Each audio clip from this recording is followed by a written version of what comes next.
Although they did start working with the Beals revolver in the year of 1856, it would not be the same as what you think of the Remington New Model Army today.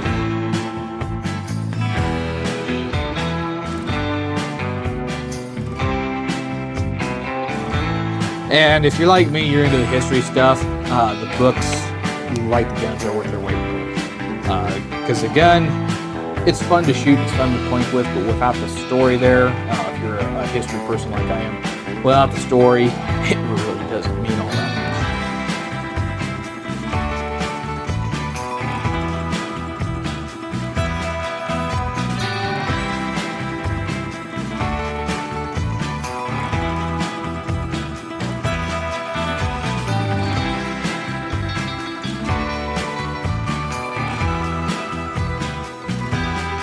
The Ruger Security 9. Can I redraw? You already looked? No. You sure Right. you did? Now on 3.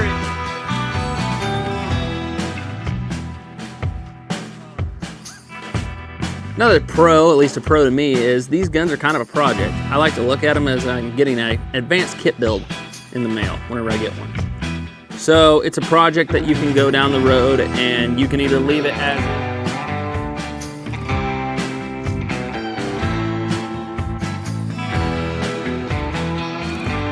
Most people believe that the Walker was Colt's first extent to a very, very large pistol, but it wasn't.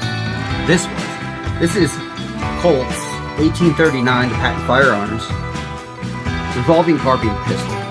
It is massive.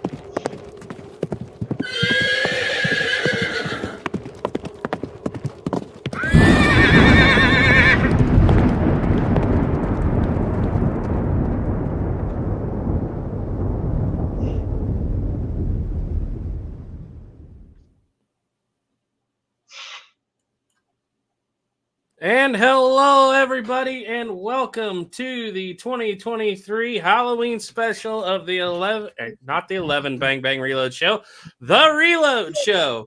As you guys know, we're streaming on 3 channels, so if you want to watch on any of them, go ahead, or watch on all 3. That doesn't hurt our feelings either.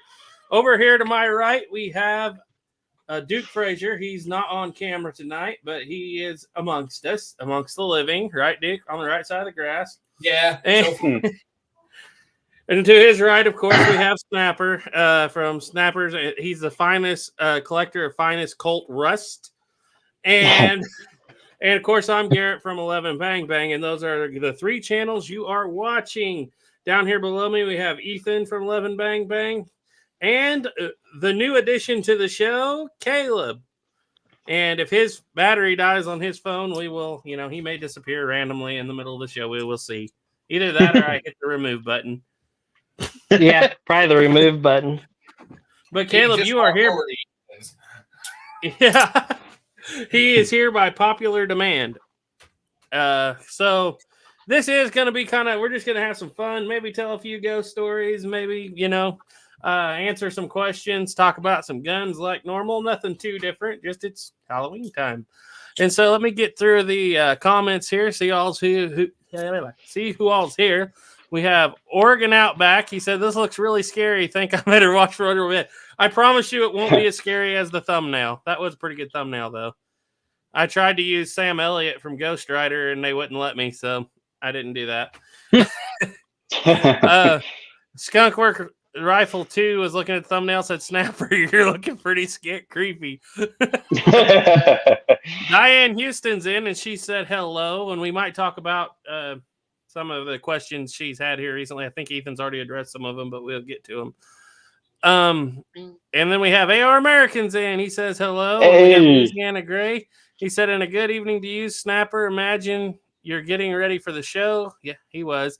Turkey Creek 1823 says, "Hey everybody, stay tuned, guys. Howdy. You may see a Turkey Creek 1823 custom built rifle on the channel pretty soon, very soon, hopefully, if Ethan gets it done this week." Doug Dukes is in. He says, "Good evening, all." Louisiana Gray is in. Chris Klein said, "Hello, everyone." And Kent said, "Hello." Serpent Hanzo, Black Chowder, Deja Vu's in, says hello. Brandon Birch says, "Good evening." Vaquero Joel said, "Good evening, everyone. Found y'all's channel earlier this year and have been thoroughly enjoying them. First time I've been able to make it to a live show." Well, welcome. Nice. And we have RJ's Guns and Stuff said, "Good evening, fellows." Turkey Creek said, "I had to choose between the Reload Show and Cowboy Kent Rollins making elk chili. You see where I landed. That's you probably a hard decision to make. Iron Wings 3187 said, "How we doing, men?" Misty James said, "Evening, everyone. Everything black powder." Round of applause for that Halloween video today. That Halloween video was pretty good. Yeah, we should have Yeah, it had was. you here. Well, if he wants to jump on, I can send him a link, but it's a little late. I'll send you a link, Jake, if you want on. But if you don't have time, that's fine too. Oregon Outback said, "Was that Snapper in the thumbnail?" They don't know because they don't know what you actually look like. True story. But the thing is when he took that picture, it was because somebody just started outbidding me on Gunbroker, and that's how that happened. Well, then why in the world are you holding a Remington? Because I was deeply confused at the moment, okay?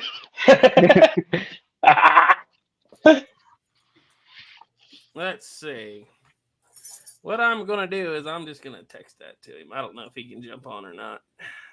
I was thinking we ought to have him on because that was one of the funniest Halloween videos I've seen in a long time. Yeah. I vote him as #1 thumbnail for a photo or a channel show of all time. That was the best thumbnail ever. I love it.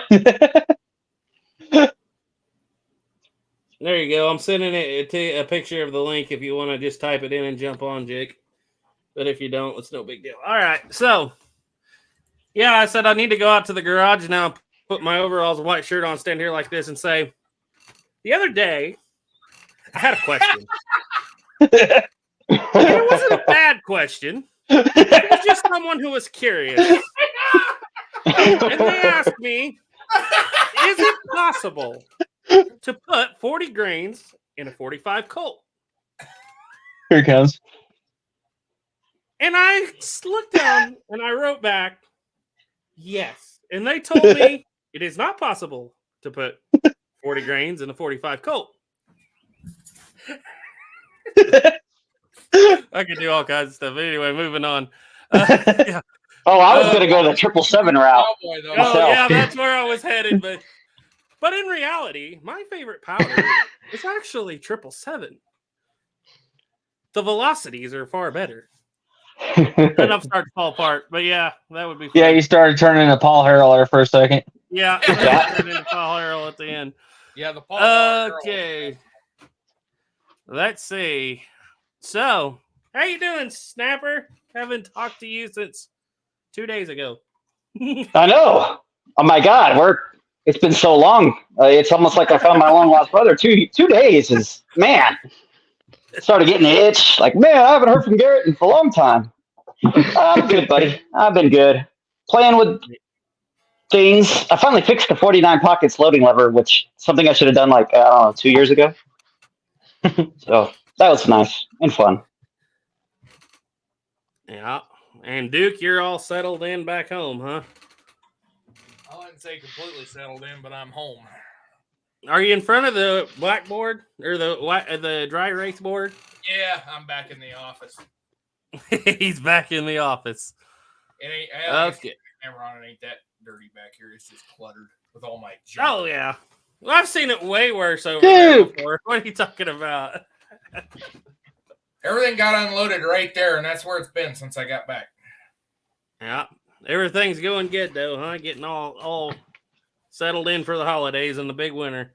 Oh yeah. Yeah. Started the new job. That's going good. So we'll see how that all plays out. Yep. That's good. And Ethan, why haven't you been making any videos on 11 Bang Bang? Been busy. Yeah. You've put all the time into a wheel lock. All of it. I've been putting a lot of time into a wheel lock here lately. You shocked at how hard, much work it actually is to build a pistol, yay big.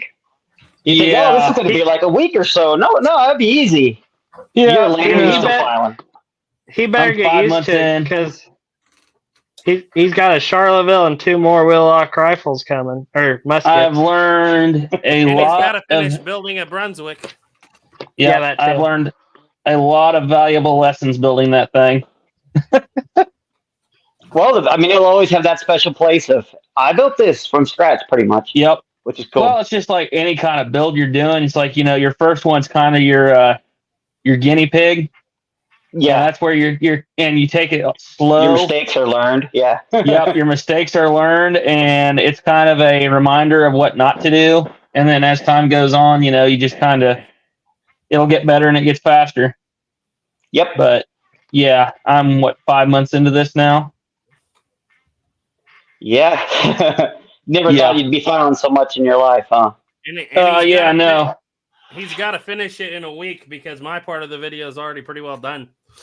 Yeah, I just need somebody to. So from a 1 to 100, with 100 being perfectly complete, where are you? Don't say 5. Don't say 5. No, I'm way past 5. No, I'm at probably 90. 75, 80%, not 90 yet. I got a lot because I still got to finish the wood and everything else. Most of it's finishing though, not fitting. Yeah. Okay. Oh, there's still some fitting that has to be done. Like for instance, right now, I'm focusing on the trigger. It's all your fault. Yeah, right now I'm focusing on getting the trigger inset, and one of my big mistakes is whenever I was putting it in there, I saw where the breech nail hooks into the lock.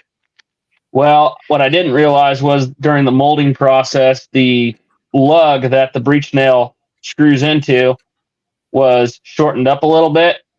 So I inlet the lock in as far as the breech or that lug was, and the lock was inlet a little bit too far. So basically, I've got to go and take and file everything to fit in there. And I have, and it still works perfectly fine.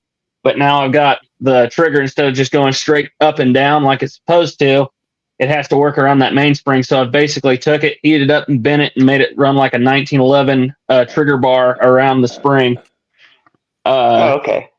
Yeah, and so right now I'm just needing to. I ended up breaking the trigger while I was doing that, so I need the trigger to be re-welded. And that's Caleb's job, and he forgot. Yep, and I got to fit that. And actually, what I'm going to do is I've done a few things differently. What I'm going to do is I'm actually instead of just having the trigger pulling on the bar or on the sear, the trip sear, it's actually the trip sear is going to be sitting inside of a hole inside of the trigger bar, so you won't have any. There'll be absolutely no slop in the trigger. No. So for anybody who doesn't know, this is for our annual Thanksgiving video, Guns of the Pilgrims Part 2 wheel locks. And now we have 3 wheel locks and only 1 ready. It ain't even ready yet. We're working on it. So let's get to a few comments. Gina Wood said, loved everything Black Powder's video. Louisiana Gray said, glad to see Ethan and Caleb. Yeah, Louisiana Gray's been wanting Caleb to come on for quite a while. And now we finally got him. Saboteur is in. He said, howdy. AJ Romero. There was a question about a Patterson, I believe, on Gunbroker. I have to go back and find it. Uncle Chaw said his British muzzleloader impression was perfect. Yeah, it was. Yeah, I know, eh? We're going to learn the Canadian word, eh. I'm not going to be able to read this name, but I think it's safe enough to say he wants to know if that's an 1861 Colt behind Snapper. Ethan, you speak German. Oh, Panzerkampfwagen, Moss Battalion, Afrika Korps. Yeah, there you go. So that's the Mouse Tank Battalion of the Africa Corps. The mouse. It's Which an was definitely 1860 bigger than the army. mouse. It's an 1860 army. Yes. Okay, here's a good question. Deja Vu asked, for Halloween, what Western cartridge is the best for home defense from pumpkins? Well, are we wanting to? Out of an 8-gauge. Yeah. An 8 All right. gauge. He stole the 8 gauge. What's yours say, Snapper? 10mm.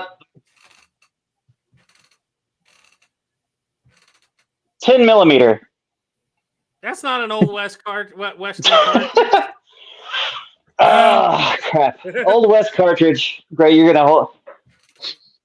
Surprised they didn't just jump all over 45 Colt. 7150. 7150.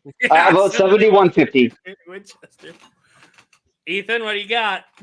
Oh, I'll go on the small side and say 44 Russian. It's one of my favorites. Caleb? But I cut out for a second. What'd you say? What's the best Western cartridge for home defense against pumpkins? I figured Snapper would say 45 Colt. No, I wanted to go a little different today. That's the best round of all time. Is the difference. So you 50-90 would be all right. I'm going to go like Duke, but I'm going to say a 12 gauge with double barrels, both barrels at the same time. I'm guessing Ethan's going to go with 22 long rifle. No, 22 32 short. rimfire. Oh, yeah, 22 short. Thanks, Caleb. 22 short. You're welcome. Did anyone see the Uberti Patterson on Gunbroker? Pricey, but maybe not for a unicorn. I have not. I haven't been on Gunbroker a lot here lately. Yeah. I've been on Burger for a while. Oh my! I've been broke. Shotshula wants to know, Snapper, where can he get some quality Colt rust? Well, it's a lot of digging. You have to know a lot of people and a lot of bribing as well. Government officials. You got a full 5-gallon bucket. Full 5-gallon bucket. Oh, okay. So Iron Wing said that he took his 54 Lyman Great Plains to the range first time this weekend. 2-inch group at 150 yards with patch round ball and 100 grains of pirate. Yeah, right there, Garrett. He made me read that word. Oh, I'm just kidding. Nothing wrong with Pyrex. We Gina, all got too to much. now. Gina Wood says, welcome to my 5 sons. Okay. And from now on, Pyrex is known as Jake's powder. Just Jake's secret powder. All right, everybody. Yeah. I want to get a round of applause for the man who can do everybody on YouTube, basically. Jake from Everything Black Powder, Willard McBain. Yeah. Boy, you came on short notice. That's pretty good. And Can't he's hear mute. you. You're muted. Oh, now he's gone. He'll be back. Uh-oh. Well, it was good while it lasted. $1,500 is the current bid. The For that current bid is Patterson? $1,500. It's a Uberti Patterson in mint condition with a loading lever attached. Ooh. I found one of them for $900 not very long ago. Caleb, if you want to get a good quality Uberti Patterson, you better start bidding. There was one on there for $900. Buy it now, not very long ago. I showed the Snapper, I think. Yeah, you actually did. Oh, he's gone again. You know that is a the guns you look back from a long time ago. You're like, man, I really wish I would have bought one of those back then. That is definitely one, a Uberti Patterson, especially with the loading lever. Or you can All right, get the original Colt Patterson rifle for $67,000. I mean, Ooh, so close in price. oh hey, they do have a Uberti Patterson without the loading lever for $1,200. Why can't I hear you guys? I hear you. I can hear you. We can hear you. Oh, wait. He can't hear us saying we hear him. You guys. We can hear you. I don't think he can hear Can you hear saying me? that I you can't can hear hear him. you. The thumbs up. We can hear you. Try it one more time. You're getting better every time. He heard that. Okay.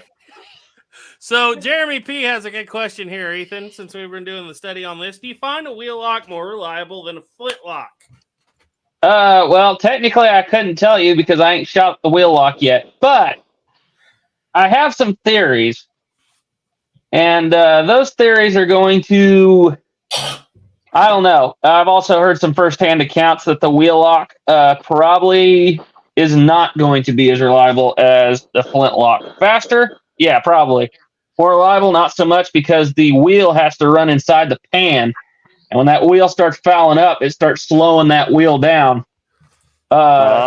So, yeah, it may not be as reliable. Not only that, you're working with iron pyrite instead of flint and steel. You know, flint striking pieces of the steel off versus the pyrite is actually getting scraped off by the wheel.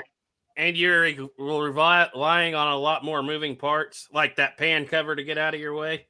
I will tell you this. I will prime whenever I load with paper cartridges in a flintlock. I will always prime first because I know that it is perfectly safe to do so. It's kind of like all right. There you go.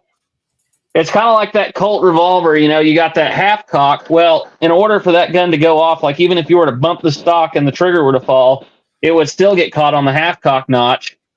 It's pretty safe. I would not prime a wheel lock ever before I was to load it, because all that you are depending on is a bar that has a little nubby sticking out of the side of the plate, hooking into a little notch or little hole drilled into the wheel, and there is a sear that, I kid you not, is about as thin as a bobby pin. And if I can't show guns. I wish I could show the lock because I got the lock sitting over there. But it is super, super thin, and I could see that going off. Matter of fact, there was a story, and I believe it was at Roanoke, of a wheel lock petronel that had fallen over and had detonated and killed one of the natives there, and that started a whole series of unfortunate events. But yeah, I would say the flintlock was definitely a step in the right direction. There's a reason they didn't stay with wheel locks, and it wasn't just because they were more expensive. Yeah. What if you left your cock up all the time? Your rock. If you left it up all the time? Yeah. I mean, you could do that, but that's just a different. I don't know. That's a different setup, and I mean that's probably the best way to do it. But that way you could prime first, and I wouldn't think it'd go off, but. No, but you still, I mean, if it did slip, I mean, there is that chance of steel, even scraping steel, causing a spark. Yeah, that's true. Hey, Duke, Doug says that there is a 5-spout Patterson flask on Gunbroker, very expensive. I got lucky with mine. I found mine on eBay for $100 and I bought it, and I ain't letting it go. Even though you can't use the thing because the springs are so strong, you cannot put enough pressure. You'd have to be built like Arnold. Get that. It's ridiculous. So I went and got a single spout for the same price, and then they don't throw an accurate charge either. But yeah, I bought that 5 one. I thought, yeah, that'd be cool to have, and then I tried to use it. It's like, holy crap. So I think those are cool. I'd love to get my hands on one just to look at it, how it works, and all that fun stuff. Okay, was this something we made a joke about at some point? Trying to find an 84, 87 Navy in Texas, can't find one? No, we didn't make a joke about that, I don't think. I don't remember. But anyway, I got to ask, Jake, what gave you... Were you just standing out there talking about this and started filming and then started cutting in scenes, or how did that come about? Because it's so natural. It worked out really well. I wanted it to look that way. As much as I wanted it to go, we planned it that way. Now look, Snow I was- just wanted to come on here and make sure we're all still friends, okay? Oh yeah, no. Yeah.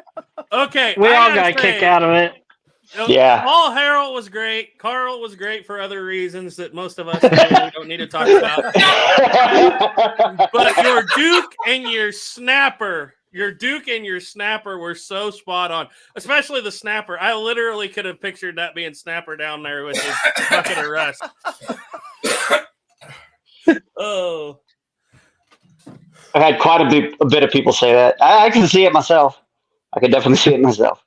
You absolutely I'll be right back. know that if Snapper found a bucket of authentic Colt rust, he would be on that. I know he would. Yeah. This was at one time a Colt single action army.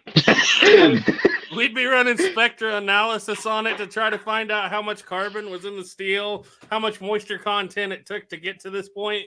Yep. One of the takes I did for that skit too was, don't worry, we're gonna rebuild it or we're gonna fix it. That would have been Oh, you should have perfect. left that in. That would have been great. Yeah. A few Uberti and Pieta parts here and there, and we'll have her back up and running. We'll have it guys. back up and running. We may have to. Some fitting may be required. Oh yeah. But you missed The sad part is it's true. It's so true. What'd you say, Duke? Said he missed the golden opportunity to do Plowboy. Oh, that's next year. He can do it next year. There's a bunch of people that I wanted to do, and originally it was going to be like a 20-minute video. And I thought, nobody's going to sit through all this crap. So I'll just put out this one and see how it goes. And if it goes pretty well, I could always do them next year. So I already got how I'm going to do Plowboy. So I got it all set up for next year. Yeah, it's great. Hello, everybody. This is Plowboy, Plowboy's Ghost Channel. I want to show you this 500 Smith & Wesson Magnum that I got souped up to 500 Bushwhacker right here. We're getting 5,000 feet a second out of this 2,000 grain bullet, knocking them plates down at 800 yards. I'm not. Now you have to make sure you have a whiskey flask 700 all around them. We were going to put empty bottles all around me. What we were going to do. Oh, maybe. Have a little bonfire, little campfire. Every time you make a cut to the video, add another whiskey bottle. So by the time you end, you're completely surrounded by whiskey bottles. I was going to bring my 357 Magnum out here, but I felt I shouldn't bring any sissy rounds out, so we're going to start at 480 Ruger today. That's where we began. Some people And you have to end with him getting bored and wanting to play with an Atari. Yeah. Not very many people will know that fact, but yes, trust me. That's a deep cut right there. That's a deep one. Doug Dukes wants to know if you have anything in mind for doing Ian. Oh, yeah. Okay, are you going to give us a little sample of what Ian No. You'll have to wait until next year.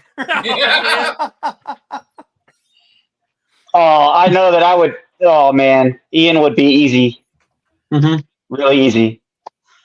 Ethan, give us I don't want to get into too much because it probably offend a lot of people, but I would dress him up kind of like Jesus because everybody calls him Gun Jesus. Yeah. Well, it was like I seen a meme of him the other day. It was him with an Uzi, and somebody put in the subtitle, it was like Gun Jesus clearing the temple. Yeah. Have him with just a gun in one hand and like a Bible in the other, and Well, he going around blessing everybody, blessing all the guns. He's already done that in White. Yeah, he has. Sitting on a cactus of all things. Scroll in one hand and the gun in the other. Oh, come on, Ethan, give us an Ian. How would Ian sound? Got to think about this for a second. It'll probably sound terrible. Hello, everybody. Welcome to Forgotten Weapons. I'm your host, Ian McCullum, and today we have a Berthier rifle. I don't know, something French. Some French. He's a francophile. Oh, but yeah. Or there's a channel, Administrative Results, that does a very good Ian. But he said yeah. Ian. This is Ian McCluskey. McCluskey.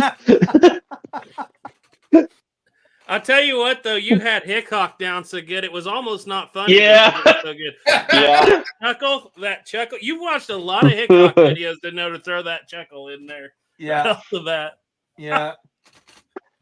You know what? I was a little disappointed though. Nobody seemed to get the pot joke because he shoots those clay pots. Yeah. And it's like, Yeah, well, we got it. I got it. So I threw the pot leaf on there, and nobody seemed to. Yeah. Get it. So- I gotta say, did you shoot that O out of that first try? Yes, on I camera? did.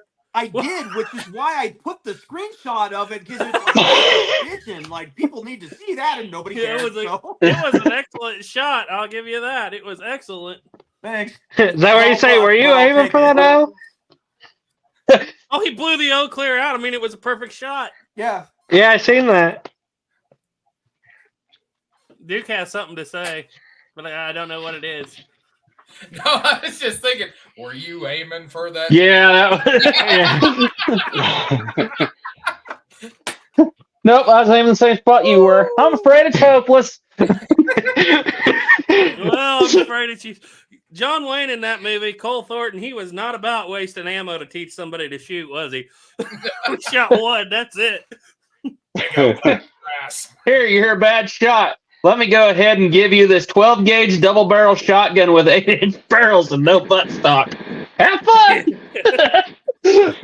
And then wondered why he got shot in the end. Yeah. Oh. So anyway, anybody else is going to be on the list next year that we haven't talked about? Well, I've gotten all kind of suggestions. You know, people said I need to do Ian, I need to do Brandon Herrera, I need to do Demolition Ranch. You know, all those Santee. big timers. Tuco the Ranch. Or Tuco the Rat. Santee. Tuco the Rat. Oh yeah. Well, I was gonna do Tuco. I had a plan for that. That was one that we cut out. So Ah. yeah, he actually seemed a little bummed that he didn't make it in the video. So I was just so impressed you got Carl so perfectly lined out there. With a K. With a K. Carl with a K. Carl and A little too Soviet. that was so spot on. Now, the only thing I would say with your Paul Harrell was you were rolling so good, but then you forgot to say in Remington, green and white box, 12 gauge, double lot. Oh yeah. My brother mentioned that to me afterward. It's like, you know, we shot that take and it was like, wow, that was great. He goes, man, you just rolled that off so bitchin'. I said, oh yeah, cool. And then later on that night, I'm like, oh, I forgot to go over the ammo. Man. So let's see. This is my Winchester Model 97, 12 gauge, and we are shooting Remington, green and yellow. Green and yellow. No, wouldn't be green and yellow. I don't think that's there. I haven't bought 12 gauge shells in so long. Green and white. Green and white, okay. 12 gauge, Green and white box. number 4, and it's traveling at 1,250 feet a second. Yeah, but you gotta say it fast. It's gotta be rolling off there. Yep. Almost like he practices that. Yeah. I've heard him say on a lot of his videos, like he acts like he memorizes what the velocities are of each round. And every once in a while, I think to myself, like, he's got to have a big whiteboard that he reads the numbers off of, you know? There's no way you can memorize all that stuff, right? Nah. You know, maybe it's from being a teacher or whatever, the Marines or whatever he did, that he's so familiar with the information, it just rolls. Yeah, but he does it pretty well. Yeah, he does. You even added the Shatner-esque pause, though. That was what got me. That's digging down. Well, he's the one that always said, he calls them that, my Shatner-esque pauses, you know, so. And then you got to throw one in there. Shatner-esque pauses. Well, it was a great video. I thoroughly enjoyed it. And I mean, I can't think of anything that I liked them all pretty well the same. The number 1 FUD at the end. Oh, that did my heart good. I hate seeing that guy. I don't even No, me too. I don't want to give him any advertisement. Yeah, I don't either. That's why I didn't put him on there. Ethan was like, I'm just the most mad that I he's. don't even remember. What made me the most mad is that he actually used the name of his channel. Well, the way I found him again was I typed in Stop the gun violence. Hashtag RDR2. Hashtag Red Dead Redemption 2. Yeah, because there wasn't any gun violence in that. Let's wake him up a little. Oh my! You know what's bad is I can't even remember the name of the other gang. It starts with D. The Driscolls. Oh, The Driscolls. Driscolls. The O'Driscoll starts with an O. O'Driscolls. O'Driscolls. Yep. Mm. Found this laying over there. What's that? I found that today. Haven't seen that for a while. My antique 44 Russian box. Ah, I got a handful of them. Not probably the best $2.95 I ever spent. Oh. So, So- Jake, do you have any haunted guns? Do I have any haunted guns? Yeah. Do you have any Yeah, haunted guns? it's or all those Halloween. old guns?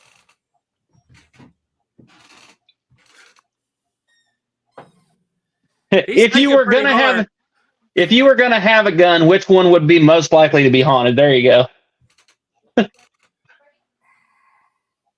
I don't know. Maybe my 10 gauge Winchester, my 1887 Winchester. Or it might be. Got a few stacked on it. Caleb, do you I have don't any know. I've haunted never had guns? anything spooky happen with any of them, so like I guess I don't own one. you don't know the haunted gun. Caleb, I think it's funny at work because they're always walking around talking about I haven't seen a gun just get up and shoot anybody yet. And I always say, yeah, no, mine have done it lately. Lately. Lately. I know Snapper, he got one. Yeah, a little bit. Yeah, it's weird. Ever since I got it, we've had little weird things happen in the house. My 82 single action, the 4 3/4 gun. Yeah, when we got that, it was I would say it was about 2 or 3 days after getting it.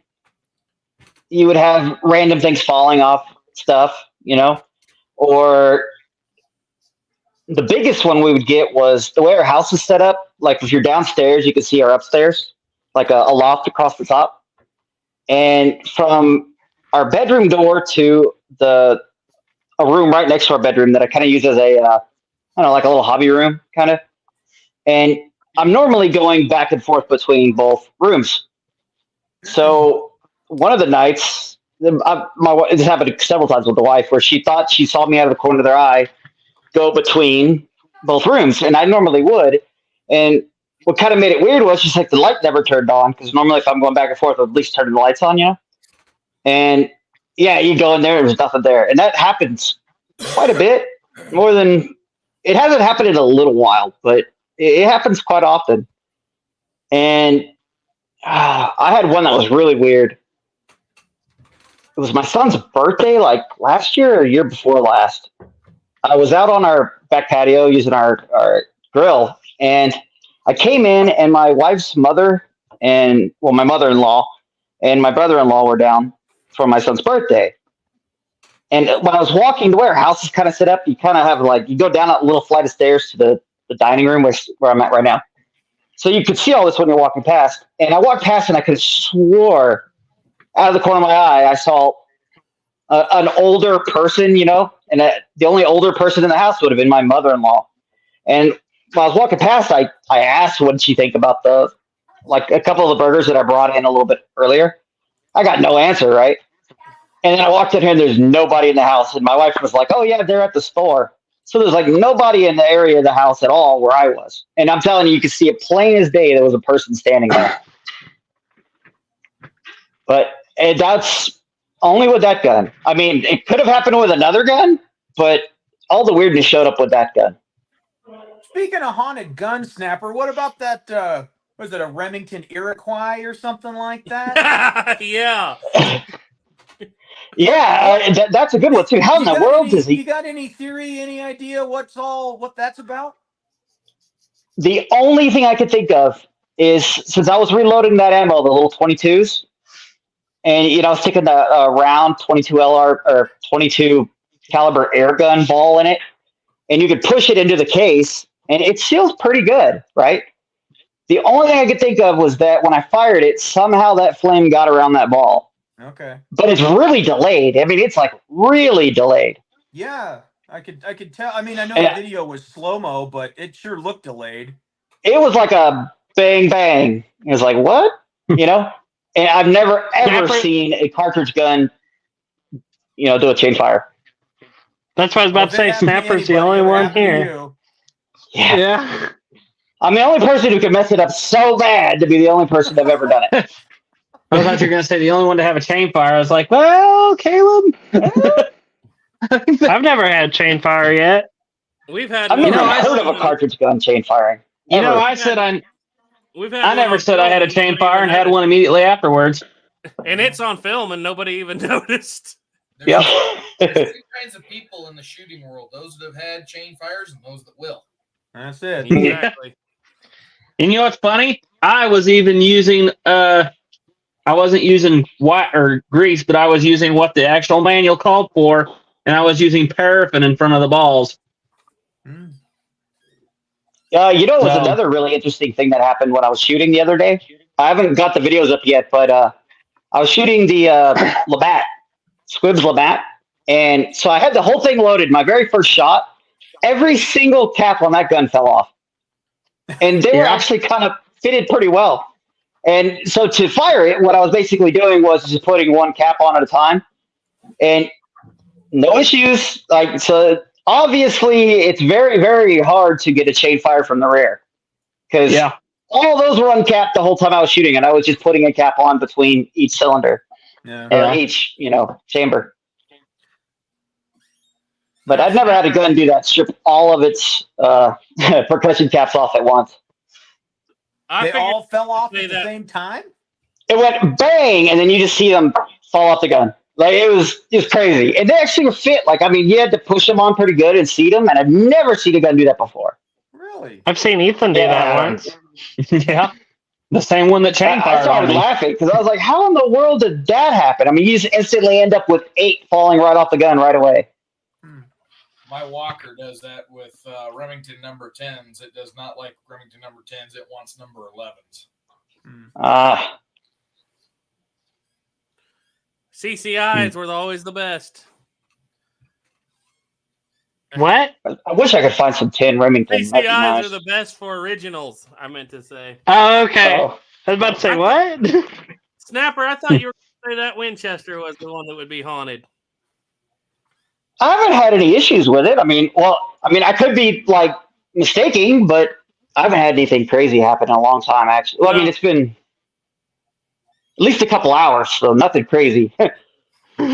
Me, a few months ago, we went on a hunt for the original owner of that Winchester because we know from the initials on the gun where it came from and who had it. And man, I spent 2 days going over that cemetery because I was like, I'm never going to find it. Because they moved some of the bodies over the years because they put a road in. And so they were like 8 rows off. But I was We thinking, found old Nate Priest. We sure did. Nate Priest. It was the second day of crawling around. I called Snapper and I said, meet Nathan Priest. I found him. Yep. That right there is the original owner to that beautiful 73 Winchester back there. Wow. Yep. He was born. That's not saying much for the Winchester. 1909. Yep. 1849 and 1908. So he was quite the character. He was. The one time he used that rifle though, it came out we think he used that rifle. It came out pretty good for him. I couldn't think of him using any other thing else, especially since everybody was using a Winchester. And literally everybody, like every single person that went after these guys were using a Winchester 73. Except for one guy with a 68 trapdoor. Yep. Yeah, that's right. That's right. A cut down And 68. this gun would have been less than a year old at the time, or around a year old. So I wouldn't see why he wouldn't have it on him. Like he'd have used a different gun. So, yeah, it's pretty cool. It's got an amazing history to it. I can't wait to actually get all that lined out, a video for it. It's gonna be And fun. then the next guy that owns it, well, Mom has a pair of his suspenders. So it turns out none of us could wear them though. A little big. No, little. He would not. No. Oh, different spenders. Yeah, no. This was now why can I not think of his name, Caleb? Dillman Ash. Dillman Ash, yeah. I had a couple of guns from him, unfortunately. Well, fortunately, Snapper has one of them now, and I know he'll take good care of it. And you know the funny story? You know the funny story about that rifle? When we first got that was that rifle was sitting in the gun store, and all those guns were for sale for dirt cheap because the family of the guy Dillman had died, and the family had basically given all the guns to the local gun store, and he was retiring, he was closing down. He had that rifle marked at $500, and he also had, and it's the one I'm kicking myself for. He had a Bore Sharps mint condition, and it was I think $250. 500. Oh, 500, yeah. Trapdoor. That Walker. Trapdoor. That Walker. That second generation Colt Walker. Yeah, that came from him as well. Yep. That Walker. Yep. Oh, Same nice. collection. Well, actually, we had bought that, but you'd bought that before he died. Some years before that, he just took it in there, but it was from his collection. Yeah. Yeah, you know, that is kind of funny. All the guns that I've ever come across that are really, really cheap, it's always the exact same story. Where Grandpa passed away, I don't even know what these are. I just want them gone. And thank goodness you're in the right spot, the right place at the right time. And yeah, you can get them for fairly cheap every now and then. Yep. Yeah. Okay, Diane Houston said, I talked to Robert today from Military Heritage. He said the Chief's musket has a nail to make it historically accurate. He did say there is a screw by the trigger. Interesting. Is it a breech nail, Duke? You remember off? I'm sure Robert's right, but I have to get Stetson Bay book, and I don't know where that's at. True. Todd B said if one of my guns goes off by itself, it's possessed. And Oregon Outback said Baldwin had one.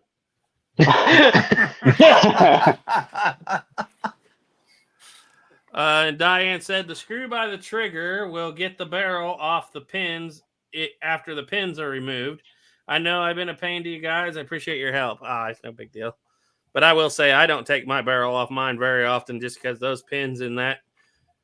The pins, I'll give you a tip right now. If you have those pins out, round them because that wood is so hard and that teak is so hard and so fragile, you will chip it out just about every time, which if you do, not the end of the world because originals, I suppose, if they were more rough original, they're probably going to have chips around the pins too.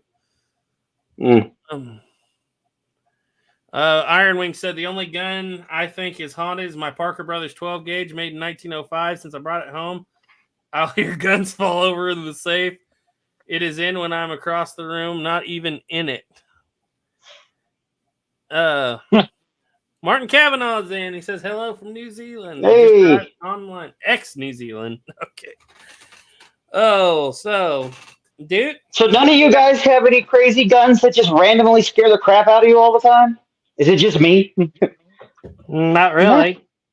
If we were to have a haunted gun, it would probably be that MP40. I gotta say that rolling block. Yeah, because it tried to kill Duke. And it never did it again. I just think Duke's haunted. That whole day was haunted. You know, every time we all get together, something screwy happens. It all falls apart.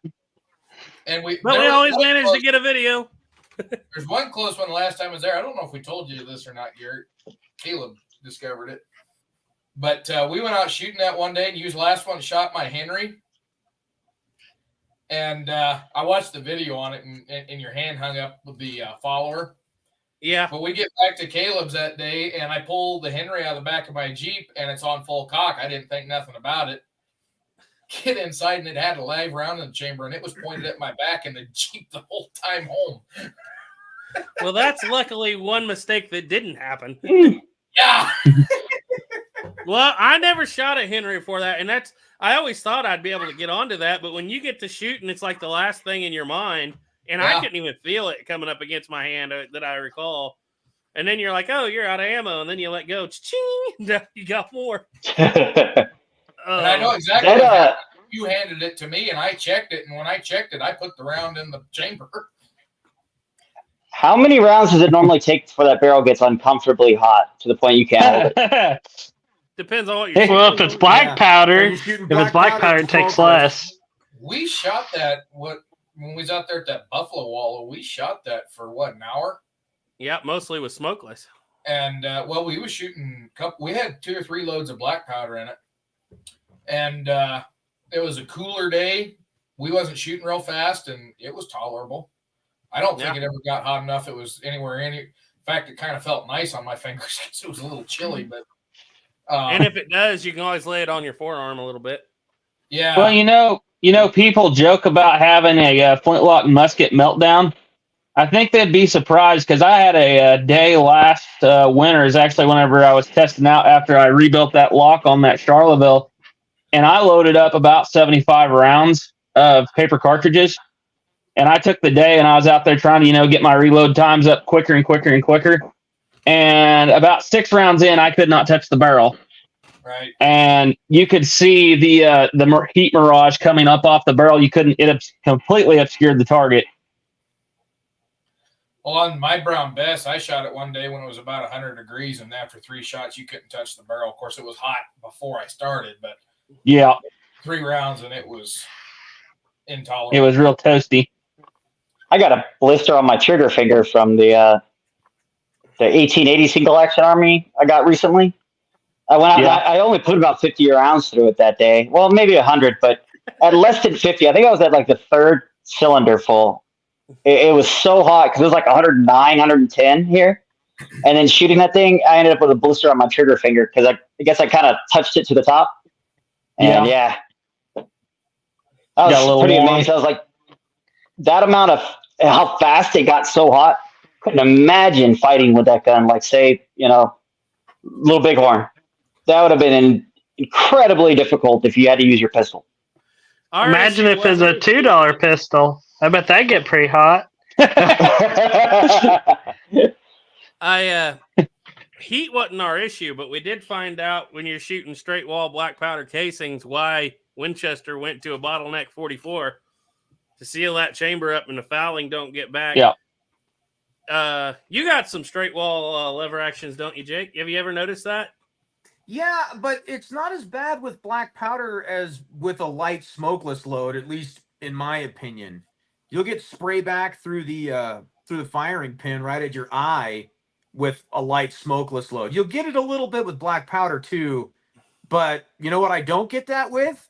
My 4440. Yeah. No, yeah. Absolutely none at all, whether it's smokeless or black powder. Absolutely none.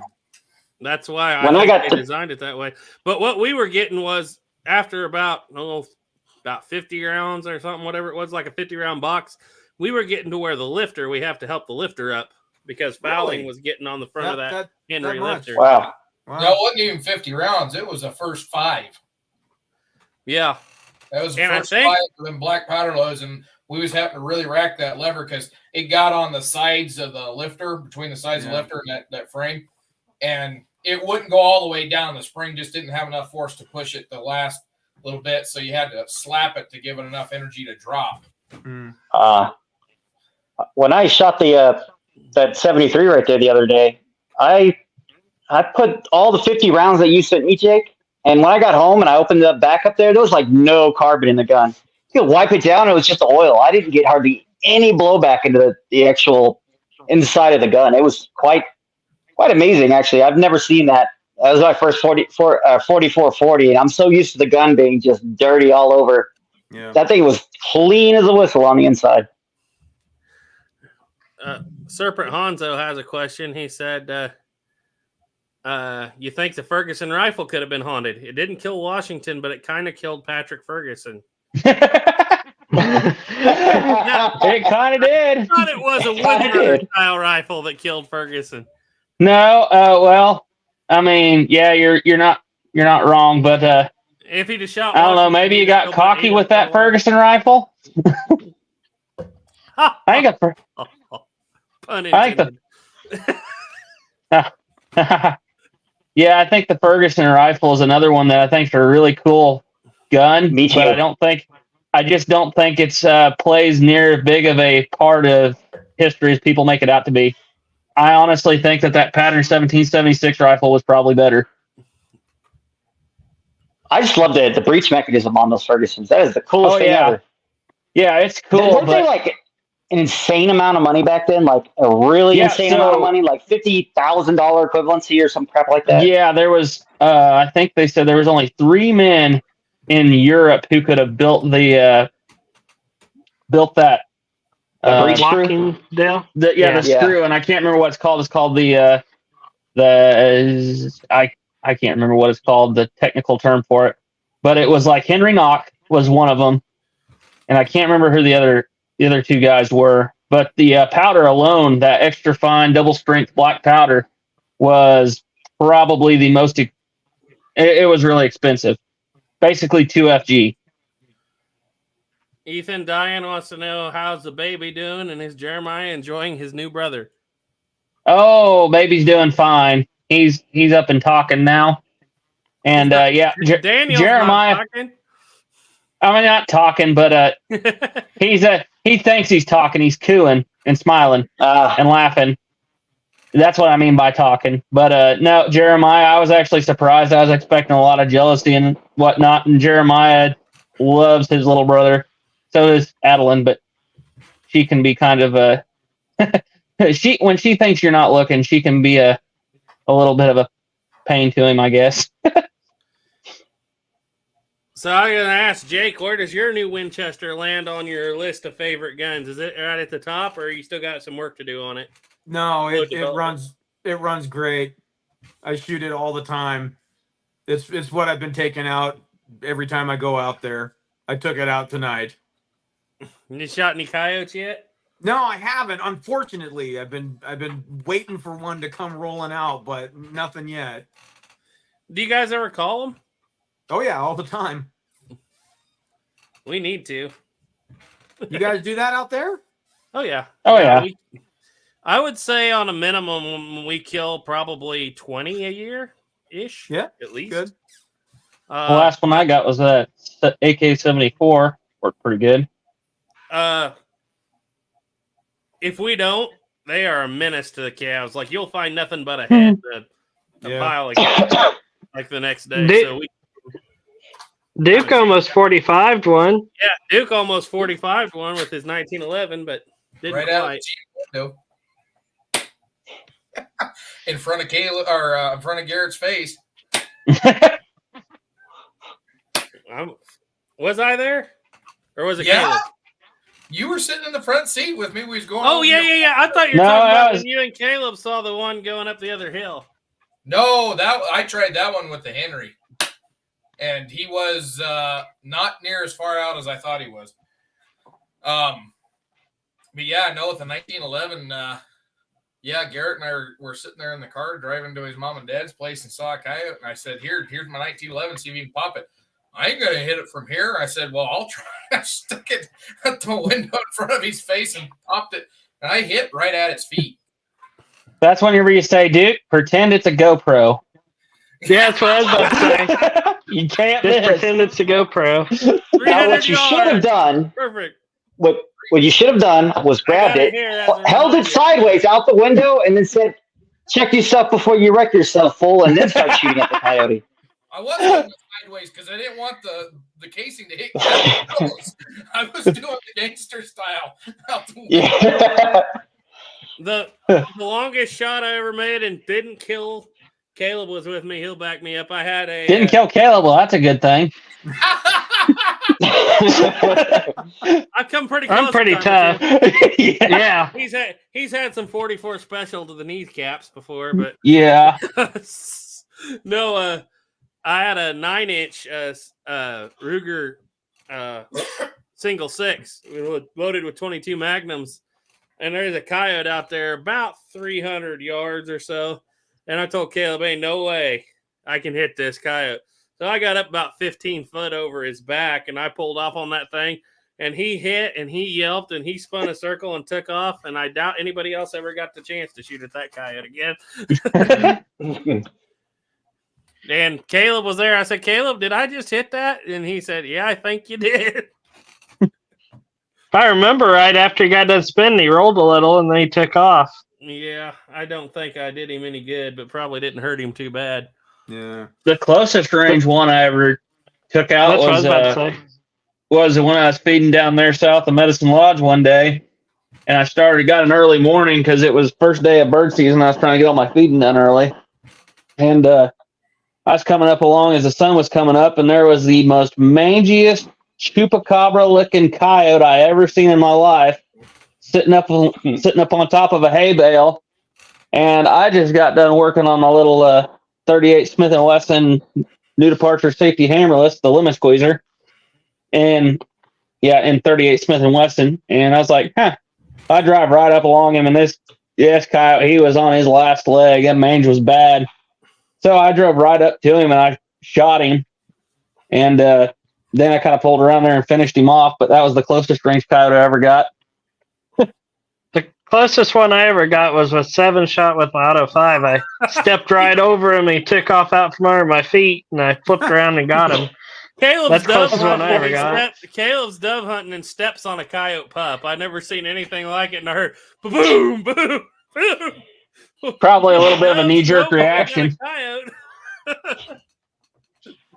The only time I've ever wounded coyotes was using shotguns. I can wound coyotes with shotguns. I can't manage to take them down, but I can wound them. Yeah, I've rolled them before with it, but years ago, our custom cutter was Les Johnson, and I don't know if you ever watched him on YouTube. He used to even have a TV show. He's a coyote. He's South Dakota champion, I think. What is the name of that? If you type in Les Johnson on YouTube, you'll find him. He has some really high-end stuff. And he was the one that brought us onto the 22-250 and the 12-gauge, which he was like 22-250, take them down at range, but if you can help it, call them into 10, 15 yards and use buckshot. Sure. Now, I usually move too quick, or when I call them in, they're literally right behind me when I'm got the shotgun. That's the only time I can use it. But you're not a fan of buckshot, huh? I've had it fail on. Well, it's probably me because every shotgun I have is an 18-inch barrel. Mm-hmm. When I did buy a long barrel for my Winchester 1300 that actually, has changeable chokes and stuff, I started doing much better. But after that, it was like, I'll just take a rifle. I take any rifle, I don't care, over a shotgun pretty much. Yep. If you're a good enough shot.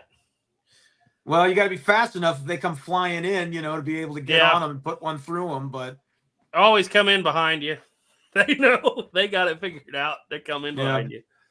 I shot 3 in one day with a shotgun when I was turkey hunting. First 2, I was into a batch of turkeys because it's in the fall, so they don't respond to a call. You got to kind of stalk them.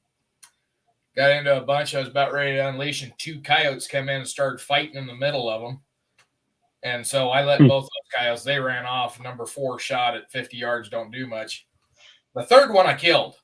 And I stopped to take a leak, and all of a sudden something touched me on my butt, and I turned around. Here's this coyote looking at me like, oh, crap, that bush moved. I'm still, still relieving myself, and I grabbed that shotgun and shot him. Right back in the head.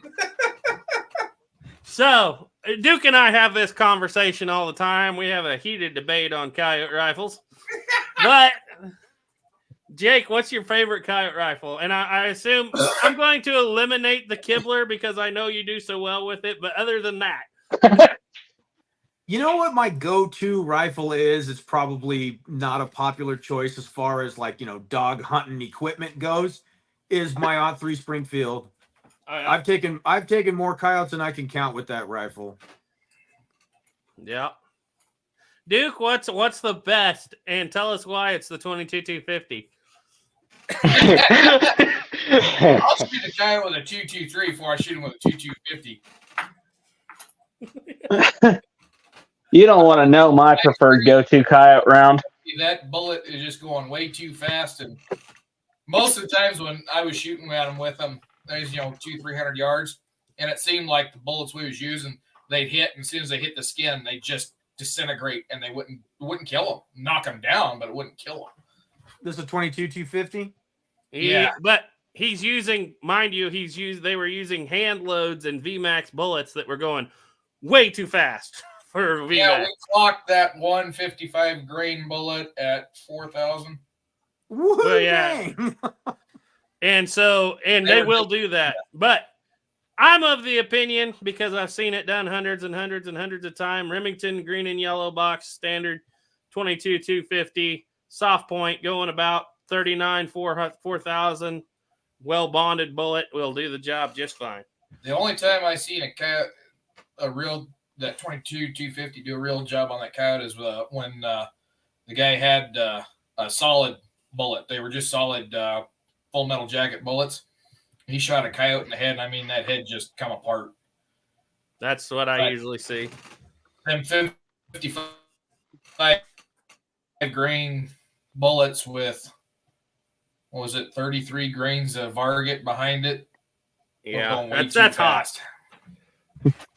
You can do that with 45-70. Every coyote I shot with a 223, I brought home. Yeah. Man, I've never But shot no, a coyote with a 30 I shot one didn't coyote. run more than 20 yards. And I did bring her in with Well, I never shot a squirrel with a 30-06 that went more than 6 inches. Squirrel Caleb and my uncle used to go hunting, and my uncle was like, Winchester 94-22. That was his squirrel rifle. He loved that. And Caleb would show up with an M1 Garand to squirrel hunt. Pretty soon they got onto this. Caleb, you shoot the nest and blow it out, and he'll be ready with their other rifle to light them up when they come flying all over the place. But then that was when he termed the squirrel feathers. That was the term for shooting one with a The good thing about 30-06 is if they get hung up in a limb, you just shoot the limb down. There you go.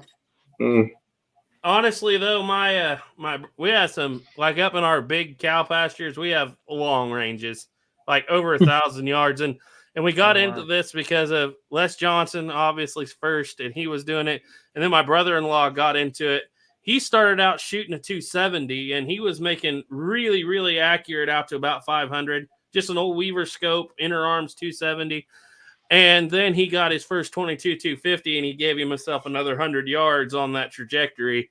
And so at 700 yards or so, he was doing a lot better. And that was when that kind of became the official coyote rifle of the ranch. As a matter of fact, he gave me one just so I would have it one year for Christmas because that was the preferred round. And yeah, just Remington green and yellow box, standard stuff, do the job out there every time with a good bonded bullet. And he shot more coyotes than anybody I know around here anyway, because he just does it all the time. If he killed 50 a year, it wouldn't surprise me. Everybody'd laugh at my coyote rifle choice. Well, let's hear it. Barnall 7.62 by 39. Soft points. Now, last year it was 308. No, that was 2 years ago. It's a Russian 308. Yeah, well, no, it's like a Russian chopped down 308. It's a 308 short and weakened. I don't think I've ever heard, Snapper, you ever killed any coyotes? Just the neighbor's dogs. No.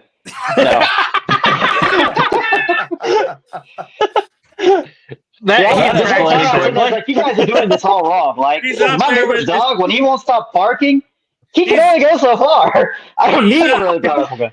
He's out there with his call on the porch in the morning, calling one hand, first model Dragoon in the other. Yeah. That's pistol. So I dare you to bark. I dare you.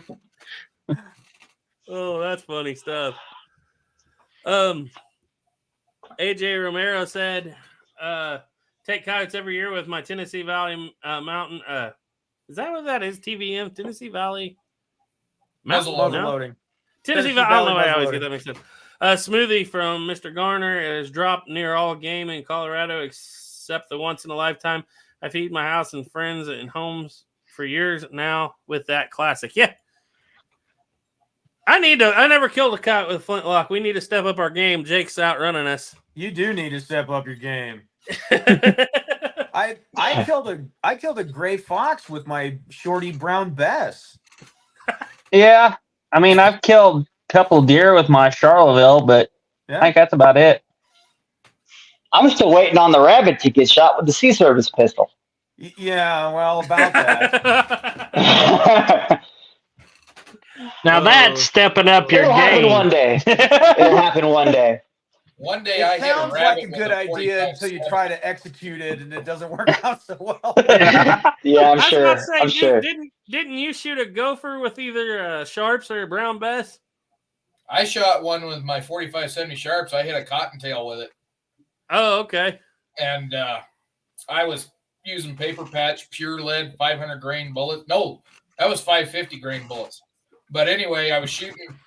I could not figure out where them bullets were hitting at 300 yards. So I thought, I'll try it at 50 because that's what I should have done to start with.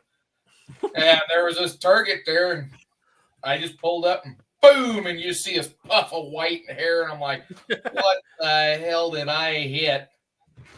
And I go down there, and here's 4 legs and a tail on the ground. And freaking chunks. Almost yards behind it, here's the ears sitting on a weed. Holy cow. The nose, and that bullet went right in his nose and right out his exit hole. But I thought you went prairie dog hunting in South Dakota with a brown Bess one time. No, that was with my Cabela's Blue Ridge rifle. Oh, okay. And we never hit anything, but them prairie dogs found out real quick. Once you hear that and see the flash in the pan, they duck. Now be honest, dude. I was using the word I won't say. I was about to say, be honest. Were you shooting Pyrex? I had that in the barrel, but I had true black powder priming powder, so it wasn't a real long delay, but it was just enough to be boom. Didn't you know that, Jake? You just put a little bit of black powder in the priming and then use pirate. You never tried that, have you? Yeah. You know what I love to say when people bring that up? You know, I say, oh, okay, so you still need real black powder for it to work. Why not just use real black powder? Yeah. Why not just use real black powder, yeah. With Pyrex in the flash pan one day. I only had to recock 15 times, but on the 15th, You know, it got enough. I remember when we used to prime with Pyrex before we knew what we were doing. I got it. There's a video there's a part of, you see it pop up on the Brown Best videos quite a bit. Caleb shooting the Flintlock for the first time when he's primed with Pyrex. You just sit there and watch the campfire burn down slowly in the pan, then it goes off. Yeah, that's exactly Caleb what it is. goes, they were good shots back then. You wouldn't believe the Which that also kind of goes with, and I'm probably saying a cardinal sin here, but it's just a personal observation that I've made. I hear a lot of people say, and I mean, it's kind of one of those things, it's like, it's kind of gone down as Flintlock lore almost, I think. And I need to do a test on it one of these days. But I hear a lot of people say, they say, don't ever put too much powder in your pan where it's over the touch hole because you'll get a fuse effect. This is just me being honest from my personal experience. I've never seen that happen. It still goes off, for me at least, just as fast as if I would have just put a little bit in the bottom of the pan. But I almost wonder if that doesn't come from the Pyrex thing, because if you have it just lower, it goes faster. I mean, isn't black powder technically a low-grade explosive? I mean, it explodes. Yes. It doesn't, burn. So you think instead that fuse effect wouldn't really be the heat goes up. The heat goes up. And so if you start on the top, I guess, maybe. Man, I've never really personally noticed a difference, because when I prime, and you'll see a lot of times in our videos, it'll just be almost instantaneous with a well-timed lock or a well-built lock. Most of that time, I've got powder clear to the top of the pan, Are you just for better reliability. You prime with 4F or the same that you're using in the I'm charge? priming with the same powder I charge with always. Usually 1F. Really The big 4F is homemade what does 1F. Yeah. Oh, yeah, I see But- what Duke's saying. If you overload the pan with 4F, I could see that. Yeah, a lot more. Yeah, the 4F does that. I've had Yeah. You've got a lot of air gap in that 1F. You can get a lot of air down through there pretty quick. Yeah, But no, to be quite honest, when I load, I'll fill up the pan, and then sometimes I'll just kind of scoot a little bit out in front of the pan because most of the military locks tend to throw some sparks out to the front just for my better reliability. no, with that Pedersoli Brown Bess that you got now, I primed that with 4F one day and it went wild on me and dumped a bunch in the pan, and it did that fuse effect where it was in there. Boom. Yeah. I don't know. I need to test it someday. I need to do a video on that. I don't think using 4F to prime is as great As big a everyone deal as they says. say. Yeah. Yeah, I never use 4F to prime. I have some just for sport, but I always prime with the same powder that I'm charging with. Always. Yep. I prime right out of my horn. That's the same way I am. The Well, only usually one- because when I shoot smoothbore, I always use cartridges. I can't remember the last time I shot it. Well, actually, I can. It was for that test video, but I always use cartridges, and I always prime from the cartridge. So I'm almost always using 1F. And that Pedersoli, it'll go quick. That thing's got a pretty quick lock on it. But my Charlottesville does now too. Had was bad about needing 4F because it had such a small pan and such a narrow frizzen. Yeah. Throw enough spark. I could not get it to go off with, because I was loading it with 2F. I could not get it to go off priming with 2F. I had to prime with 4F. When I prime with this on this wheel lock, I will be using I'll probably be using a little bigger granulation of powder because it's not big, but you got to have a little bit of gap around your wheel, in between your wheel and your pan.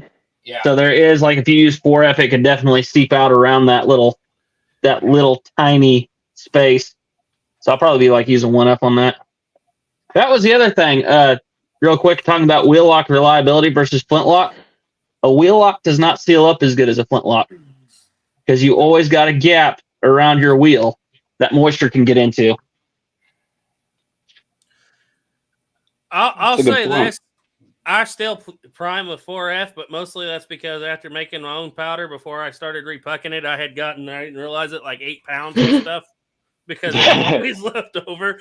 And so then I started repucking it. But I have a hard time with like 1F flowing because I do it different than Ethan and Caleb. They use cartridges and stuff, but I still use the priming flask. And I have a harder time getting the bigger grains to flow through it. But you are right. It does. It takes on moisture faster than 1F. That's for sure. Yep. And like I said, I just have so much of it. I'm not going to change my my routine, I guess. So I do it a little differently. But yeah, I think 1F works just as good. Of course, I don't shoot 1F really in the Southern Mountain Rifle so much, but I got to get another Flintlock sometime. I don't currently have one. Oh, you don't, do you? You sold it. I sold mine, yeah. And I enjoy it. There. I do like that. I do like that brown bass. Well, it was just sitting in my safe and not getting used. So I thought, I don't want it to go to a home where it'll get used. Oh, it gets used. And it also gets, I give it a good polishing every now and then. Yeah, he wasn't getting that from me. I'm kind of interested in the Brunswicks right now because we have 1.5 Brunswicks. Ethan, I worked on this stock that came in. Where did you get this from? Wow, International Military Antiques, IMA. Yeah, and when it came in, the stock was just splintered. And that was because, and it was a fresh break too. Like not to interrupt you, Garrett, but as I was pulling it out of the box, it was all wrapped in bubble wrap. And I was like, wow, look, the stock's not even broken. And then as soon as I picked it up, I was like, oh, the stock has been broken. Well, it had been smashed, but they smashed the fore end, broke the buttstock completely off at the wrist. Not only that, broke the buttstock, not only at the wrist, but clear through the patch box. So it was Yeah, holy broken. cow. And Caleb and I spent about, I don't know, probably 3 days just puzzling the little pieces back together, gluing it up. And I got a pretty good stock back out of it, but it was still had live woodworm in it, of all things. And so, I mean, I was like, man, this must be old woodworm holes, because I was like, there's no way it's still got woodworm. I mean, it comes from Nepal. And Caleb's like, well, it may not be, but you can hear it. And it's spitting sawdust out on the table. Caleb said, get that thing away from my guns. So we had it all glued up, and I went and stuck it in the freezer for about 2 weeks. That'll kill woodworm. And but Ethan went ahead and bought another stock. So now we have 1.5. He's going to do his, what is a 79 caliber rifle? 70. No, it's a 71 caliber rifle. Yeah. Or no. Yeah, 71 caliber rifle. But the reason why I'm kind of doing a whole new stock is because that gun's going to be, I need to get a hold of somebody who's got a P53. I need to find one. I think the rifle shop makes them. P53 infield rear sight and put it on there. And that way it'd be like one of the Confederate issued Brunswicks. But what I'm going to do with that, it needs a blade front sight. You can get another barrel and lock for like $125. So I'm going to take that other stock, and I'm going to cut that dude down to about 10 inches long and make this little bitty 71 caliber rifle. And I think that'll be the coolest thing you ever did see. And take it squirrel hunting. It would be. Yeah. Take it squirrel hunting. Oh, Gray Pilgrim's in. Hey, Gray Pilgrim. Yep. Uncle Chaw said he assumes that 4F would absorb more moisture as well. Yeah, it does. It does take on moisture quicker than the others. You never used 4F, Jake? I don't ever remember. You just always used the whatever you were shooting with, huh? Basically, yeah. I haven't used 4F in years. I agree. I don't think it makes it that much faster noticeably at all. But I think it's much more important to have a well-timed lock and a sharp flint. Yep. Absolutely. People don't realize that. It's like, yeah, you want to go and get a slow motion camera on your phone and take a look and see where them sparks land. Because you'd be surprised. Like that Charlottesville, before I worked on it, it always spit, I would say, probably half the sparks in front of the pan. So then I did some work on it, and I kind of tuned up that feather spring a little bit, and now it pretty much drops them all right into the pan. That Kittler Woods Runner, every single spark will go right into that pan. Jake, that Sea Service pistol, what do you think about its lock, its speed and whatnot? Is that, I'm not, like I said, that's like my only and first Flintlock. You know, I haven't spent a lot of time looking at it. But one of the things I noticed to get it more reliable was use a lot more powder to prime it with. You know, like Ethan said, put some powder in front of the pan, even, or in front of the front of it. The more powder you have in there, the better odds that it's going to go off. Yeah. Now, I wouldn't want to carry it like that because the It'll prison just fall doesn't off. lock down really solid. Yeah, right. But, for just shooting out in the pasture, it works fine. Just put a bunch more powder in there to prime it with. The touch hole is big enough. It seems to go off okay, as long as you can get the sparks in there to light it off. Okay. I have a theory on that. It seems like because a lot of the original Flintlocks are like that, and it seems like you're changing the angle of the spark ever so slightly as the years go by and you wear that frizzen. And I think that if they were all original frizzen thickness, it would probably throw the spark sooner, which would mean it would get more toward the center. That's just my theory on it. Because you don't notice it, but they do. Those old ones, they really have worn frizzens. Oh, I'm sure. Excuse me, battery or hammer. Well, Garrett, you went with 3 different centuries of term for the same thing there. So, yep, and I went. You're good to go. Order. It should be battery, hammer, frizzen. There you go. That's how you know you've been reading a lot about 17th century snap-onces. Yeah, Start calling it the battery. I have spent so much time buried in wheel locks here lately. It's not even funny. I have to stop and reevaluate. Good night, Turkey Creek. He's leaving. Night. Night. Night. And Gray Pilgrim says he always leaves a little bit of room between the powder and the touch hole. Yeah. Hiram Hillbilly has one for Jake. He said, Jake, the black powder Elmer Keith load you made when you sized down 4570, 35 grains, and with 35 3F, and your 45 Colt development loads, are they exclusive to Kurz cylinders only in third model Dragoon? I have Howl. No, because I've ran them in my Walker and it has a Howl cylinder. So they'll, as long as it will actually chamber and fit in there, I'd run it. I can't run them in my single action Army because the cylinder's a little too short and the bullet will stick out of the end. But what did your foot pounds? That's where you get your file out. Do you remember what kind of energy before, but not on a cartridge. he's done that recently, I think. Really recently. No, I didn't. I didn't have to file that one. He just bent his loading lever. Oh, I can't wait for everybody to be able to see that stuff. That's going to be an interesting video. A definitely controversial one, I guarantee it. People get a little touchy about that subject. Yeah, they do.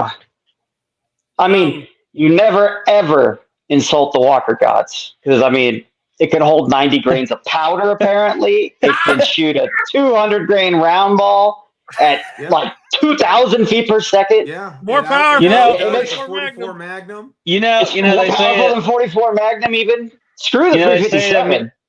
You know, they say a meteor killed all the dinosaurs. Truth is, that's actually when they invented the Walker and they test fired it. Yep, that was his very first shotting. It is going to be interesting to see people's faces when they find out the real truth. Now, Snapper, quit spoiling it. That's when Jake's got to go, you can't handle the truth. Yeah, that's exactly what it's going to be for a lot of people.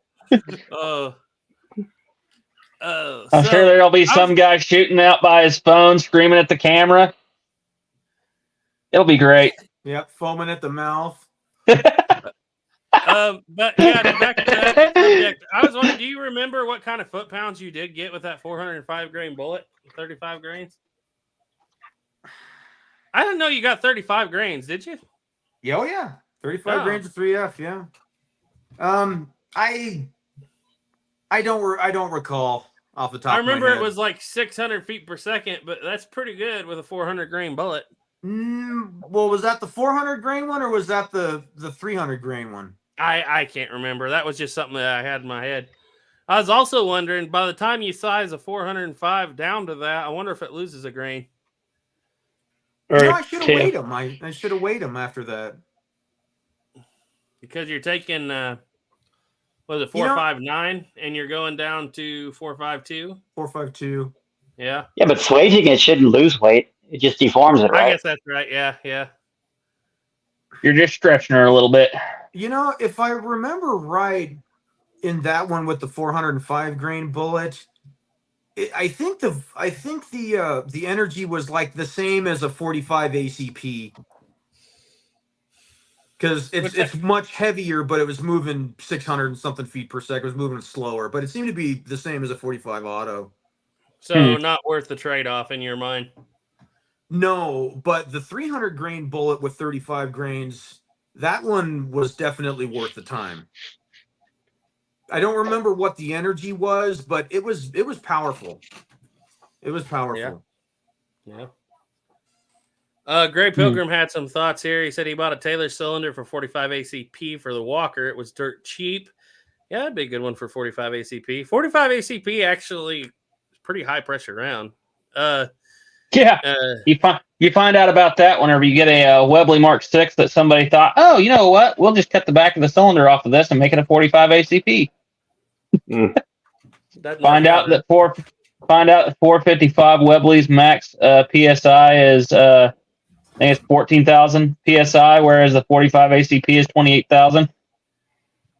I thought the Look, early Mark 6s were 12 or something. They were not even 14,000. Aren't they lower than that? they might not be. It's been a while since I've looked at that, but I know it ain't. I know 45 ACP is 28,000. Yeah, it's So it's like half of what a 45 auto is. it's like when you go and take a 357 or a 357 Magnum, and they're like, you know what, this will fit in this 38 special cylinder. Let's do this. I don't know. Very Hey, interesting here.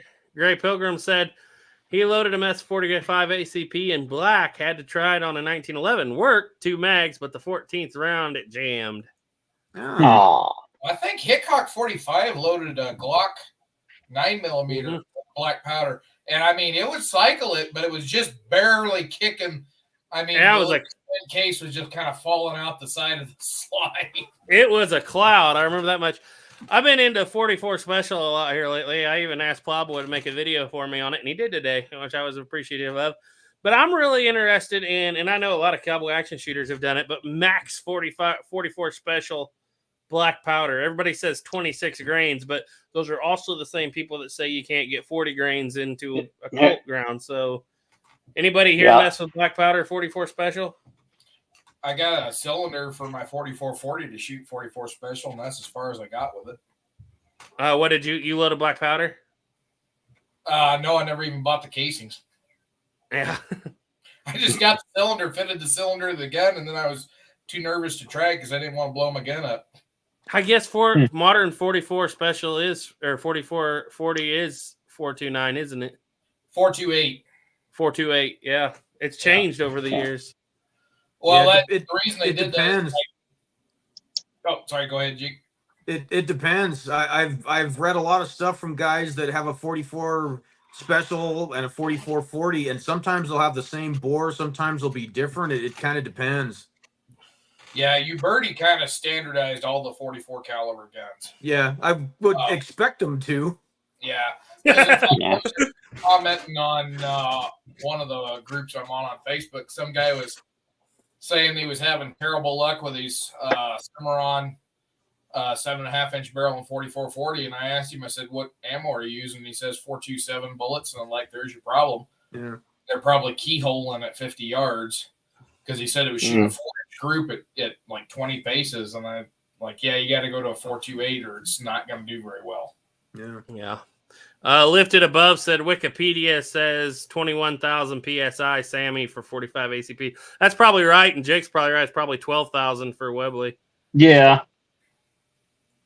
Hey, but then again, it is the 45. But then again, it's Wikipedia thing. Who was that? Was that Gray Pilgrim that said that? That was Gray Pilgrim. I've done that before with a 1911, and I think I got 32 rounds through it.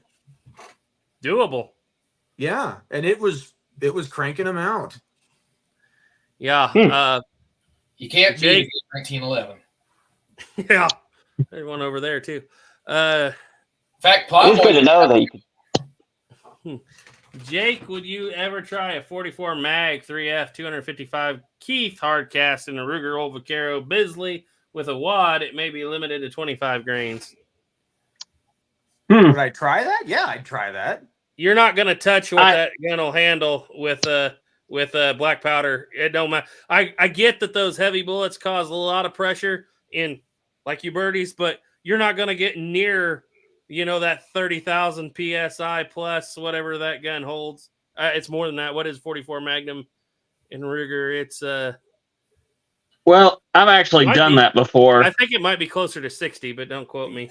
Yeah, because I actually loaded some 44 Magnums. I made a YouTube short on it that I never ever turned out. But I loaded some 44 Magnums with black powder, and I'm trying to remember. And I loaded them to capacity. And I was using my 44 Russian bullets, which are, I think they're 255 grain. And I will tell you this: it was less recoil than 44 special. Right. So I mean, it was pretty light.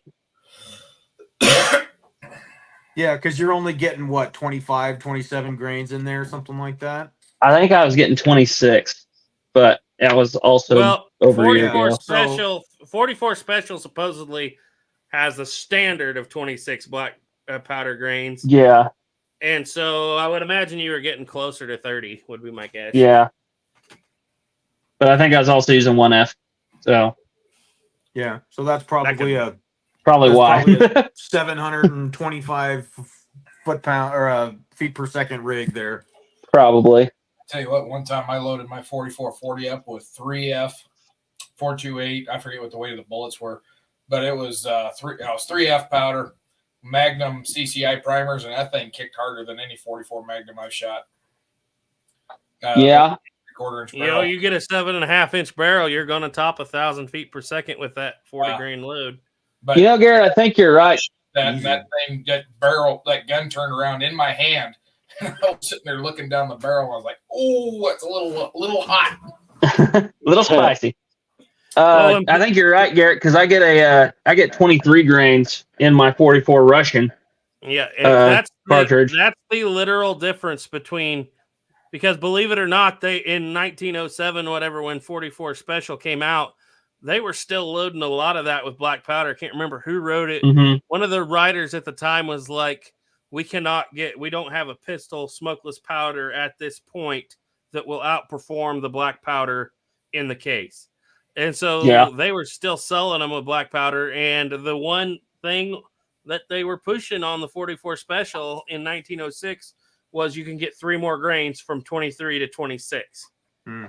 So I don't know, if that's a big deal, but they must have thought it was. Yeah. Yeah, I saw that as a pretty good idea, what you just said there, though, Duke. If you wanted to make a really powerful 45 Colt, for instance, you want 40 grains, if you use those Magnum primers, that would definitely up it a notch. Yeah, Magnum primers make a lot of difference, because then I tried large rifle, and I used the same 40 grains, and there was a significant difference between just the 2 primers. I always use Magnum primers. I can see that probably stepping it up quite a bit. Blanks. They claim a 10% increase, because they always say you need to back your charge off 10% if you're using Magnum primers. I'm like, shit, forget that. So that actually, going into what you were saying, you put large rifle primers in large pistol cartridges? It can be done. Can be done. I've never done it. You get not a that lot big of into the high reloading rise. side. You're not supposed to, because they do set a little high, and if you get enough recoil to kick them into that recoil shield, well, you can do exactly what you did the other day, Snapper. But if you get them in there deep enough where they don't hang up your cylinder, you can do it. Have you tried it, Jake? Yeah, I've done it in a pinch. Yeah, and with large pistol primers these days, we're always in a pinch. That's the truth. Actually, you say that, Garrett. Did you buy a very large box of large pistol primers, Garrett? Yes, and I've been using them religiously. Okay, I was going to say, because I found a big box of 1,000 of them today whenever I was cleaning. Yeah, I didn't buy those. Caleb did, but yes, we did buy some. Okay. Well, I thought it was going to be a happy day. It turns out when you shoot that much 45 Colt, you go through a lot of large pistol primers. Yeah. And then Caleb wants to start shooting the lever action. I could only find. This is the United States Army. You're going to load one at a time from the top. Yeah. Here is your magazine cutoff. You thought you were getting 6 rounds. Speaking of lever action, when are you going to get that Spencer converted so I can shoot it? It's on the list. It is on the list. It's on the list. It's a very large list. Still can't find a conversion block ever since COVID. Last time I looked, that's still out. That's on the list after paying off lock, stock, and barrel. After paying off the rifle shop. Yeah, we got Sir, go ahead, Ethan. Sorry. Yeah, I got a lot more rifle shop kits that are going to be coming in. That model 1810 triggerless was haunted for sure. Yeah, I think he's talking about that video we did on when we were all copycatting Jake. Let's see. Gray Pilgrim said he's using Doug Fir charcoal, but he wants to try Jake's cork charcoal. How'd that work out? I don't remember. It was okay. Not near as good as wasn't- balsa wood. It was mediocre. I'm kind of like, we're running right now. We're running right between. We're about 50 feet faster than GoX, and probably about 50. What is it? 50, 150 feet slower than Swiss. I can't remember what the spread between GoX and Swiss is, but I think I've hit the peak of what I can do with Willow. Yeah, and which the Willow I'm using, but at the same time, I don't mind because that's what I have a lot of, and it works. So yeah. I mean, we guys also beat have a that, lot of right? red cedar. You guys got to make me one batch with cottonwood because I want to see how that performs. I'm about to. I have not made any powder since spring. I'm about to bust that powder shed door open and see what's in there and start again. Because maybe like a pound of cottonwood powder, and let's just see, because that's one thing I was always curious. Willow's soft, but cottonwood is really soft.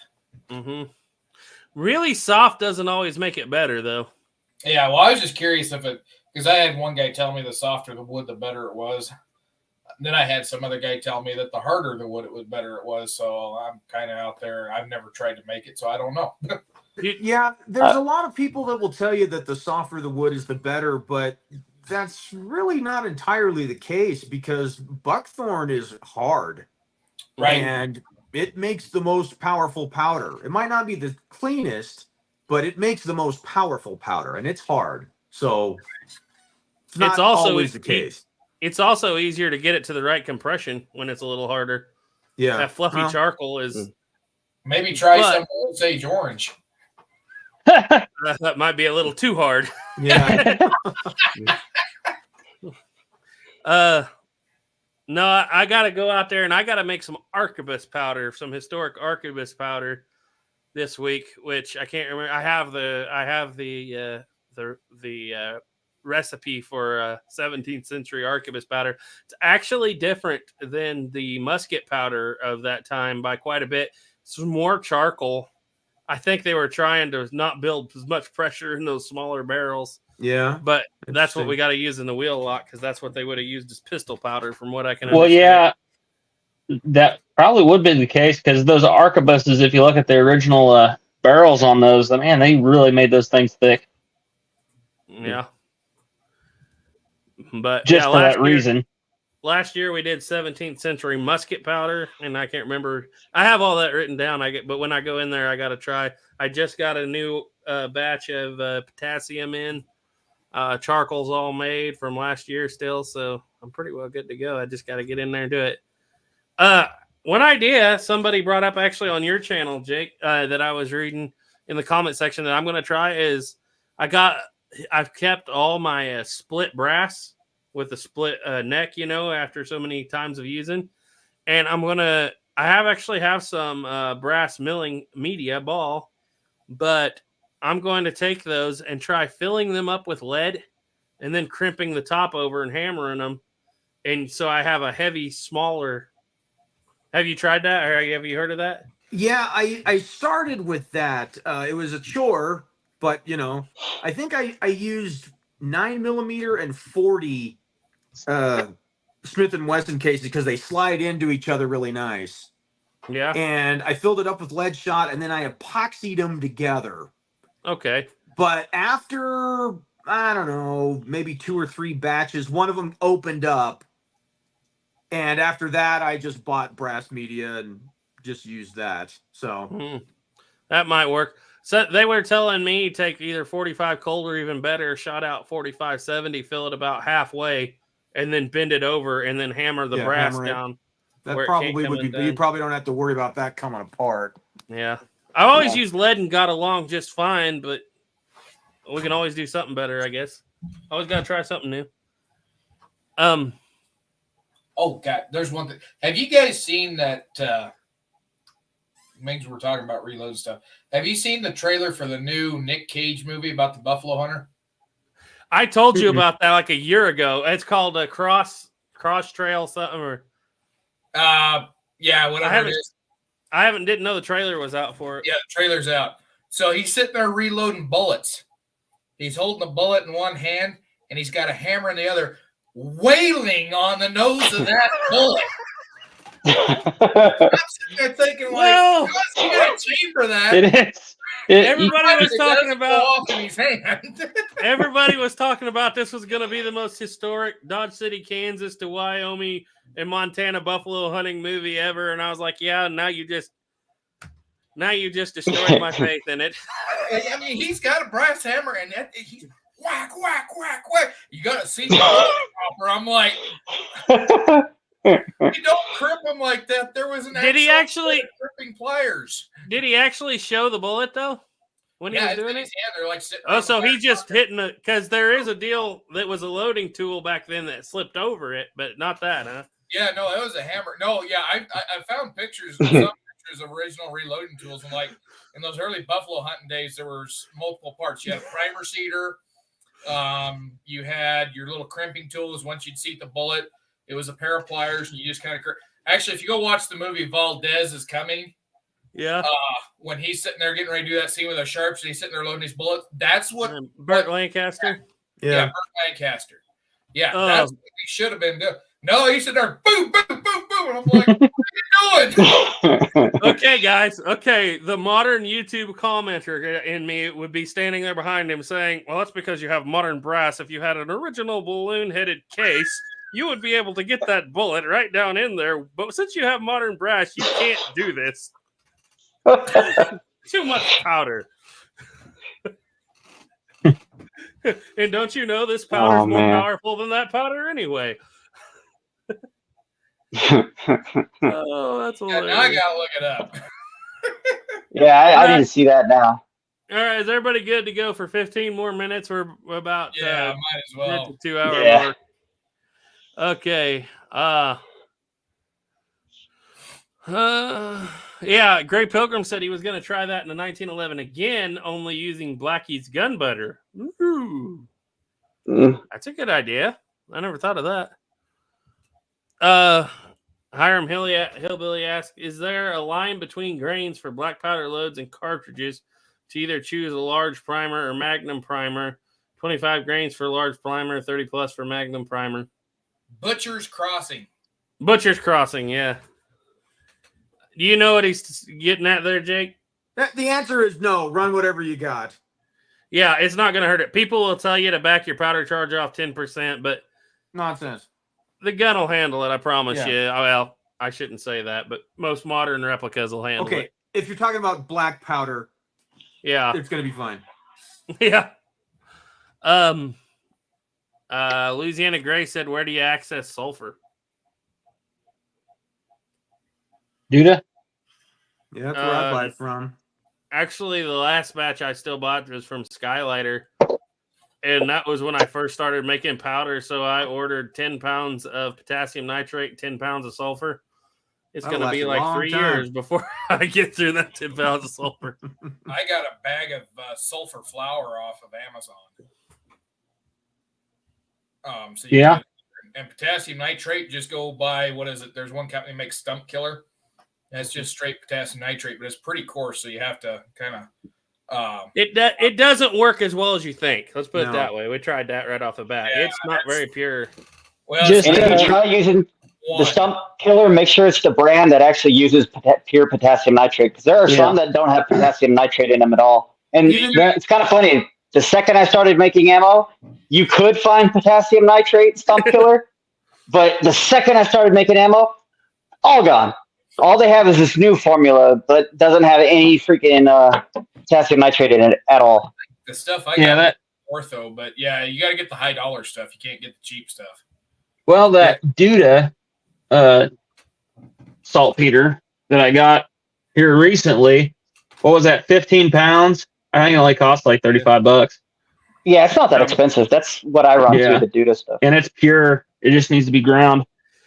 I don't know, Jake. You've boiled, I believe is what you do. Boiled unpure potassium nitrate and cleaned it, right? I don't even know if you could do that with most stump cleaner. I wouldn't bother. I would get, technical grade potassium nitrate. If you are going to get the stump remover, you need to purify it at least once. I'd do it twice just to be safe. And you're just boiling it and taking the scum off the top, right? Yeah. Yeah, and then cool it off and stir it, and it recrystallizes, and all that stuff. Yeah. But I do it. I do that at least once if I was hard up for potassium nitrate, and luckily I'm not. So It's actually, I think, literally easier to just go online and order it. I mean, you're not spending much more, and you're actually getting way more potassium nitrate because you're going to spend $10, $15 for that bottle, and it's going to be like 50% maybe of good stuff. Whereas, like Ethan just said, you could go spend 30 and get 10 or 15 pounds off Duda, but it's prilled. I don't have a problem with prilled, but didn't you say you found some impurities in it? yeah, when we were still buying the prilled stuff, we did purify it, and we still were getting some scum off the top of that water. Yeah, as far as it making a difference goes, I don't know. I think really when it comes to making, high quality powder, there's not really one thing that you can do that makes all the difference. It's 5 or 6 things you have to do all at the same time that really add up and make a difference, Yep. I know. Yeah, the last thing I made with that stump killer that I got is I made flash paper for making paper cartridges. Went like that. You know, it's funny if you take that a little bit too, so that might have been it's funny. I hear if you take that flash paper and you cut it into little tiny flakes, you get a very primitive smokeless powder. No, that's flash cotton, Ethan. Flash cotton. Was it the cotton? Yeah. Who's going to try that around here first? Need an 1886 LaBelle. Actually, I was talking with Jake about that a little bit. The idea of making some gun cotton, just because it's really easy to do. It's not hard at all. Scary. That's pressures that I'm scared to deal with myself. Yeah, I haven't given, I don't have the faith 100% yet, but all I've learned is as long as you do not compress it and you use, a common sense amount, you're fine. But Garrett, don't you have a Ruger GP100? Ruger, built like a tank. Prove it. I don't care. I don't understand. I don't understand because I don't think there's any written material on what's good and what's not. Like black powder, sure, fill up the case. You're not going to hurt anything. There's videos out there of people loading and talking about it. I watched a documentary on the history of smokeless powder, and I got to the part where they said there's a guy, and I think the 1950s, who he had been for like 10 or 15 years. He made his own smokeless powder, and he'd always make it at his workbench, and then he'd just sweep it off whenever he was done. And he had an old wooden floorboard, and evidently that smokeless powder accumulated in the cracks and underneath and everything else. Yeah, it wasn't a good day whenever he finally caught a spark. Well, one thing about that stuff that is extremely dangerous is when you make gun cotton, if you do not 100% perfectly clean that cotton out, it can and it will eventually ignite itself on its own. Yeah. So it has to be extremely pure, like where you rinse it for a very, very, very, very long time. If there's any residue from the acids in it, it'll start to heat itself up and then spontaneously combust. During the whole time of when they were starting to use smokeless and gun cotton and whatnot, they had a couple really large explosions because of that. It's just sitting there, nobody near it, and boom. So if you loaded ammo with that, you better make sure that is the cleanest cotton possible, because it's going to go off someday if it's not. So how about it, Jake? Are we going to get a second channel called Everything Gun Cotton? Everything Gun Cotton. I don't think so. My brother and I have made it, but we were too chicken to actually try it in a firearm. You just don't know. I mean, how are you going to honestly test it? I mean, you don't know what you got when you've made it. That's the issue, I guess, is, it was like, well, I guess we'll peel some off and, weigh out 3 grains or something and give it a try. But after we discussed it a while, it's like, we'll just stick with black powder stuff. Yeah. I prefer black powder anyways. I like the smoke and the sound and the smell, and Yeah. But, and that's I think the idea of gun cotton should be on the back of their head, at least to know how to make it. Because if you're going to shoot it right away, it doesn't have to be as pure or as perfect. And if you do a little bit of testing, there are quite a few videos on YouTube of people loading gun cotton and testing it like homemade gun cotton. So I think it's a good way to mass produce a lot of powder quickly.